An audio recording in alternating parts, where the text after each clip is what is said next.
दिनै गलाघाट जिल्ला दुलाराय बर' फरायसा आफादजों लोगोसेयै जोङो बेवहाय जिहेतु गिबि बर' आइजोनिफ्राय मुंख्लं जालांनाय जोंनि मुंख्लं गायदे बसुमतारी आरो मुंख्लं हेलेना बसुमतारी बिथांमोननि दिनैनि दिनावहाय जोङो बे 12 मेखौ जोङो बर' बिमा सान हिसाबै फालियो आरो बेखायनो जोङो बेवहाय ज' जानानै बिथांमोननि सावगारियाव जोङो बिबार बावदों साखि सावदों मानोना माहारियारि बादखौ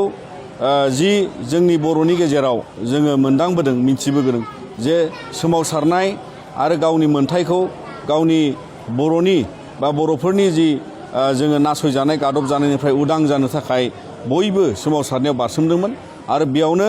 जोंनि गिबिसिन आइजो मुंख्लं जालांनाय गायदे आरो हेलेना बिथांमोनहा बर' माहारियारि बादनि मोनसे नेरसोन हिसाबै बिमा हिसाबै बिथांमोना नेरसोन गालांदों आरो बिनिखायनो जोङो दिनै बर' बिमा सान हिसाबै सारा आसामाव जोंनि बर'फोर थानाय जोंनि बर'फ्रा जोङो बेखौ मानियो मानोना बिथांमोननि बेबादि नेरसोनजोंनो जोंनि माहारियाव हौवा हिन्जाव बयनिबो गोहोजों माहारियारि बाद लाखिलांनायनि बे मोनसे बिदिन्थि आरो बे मोगथां बिदिन्थिखौ जों रावबो बावनो हाया आरो बिनिखायनो अराय सम जोङो इयुन जोलैयाबो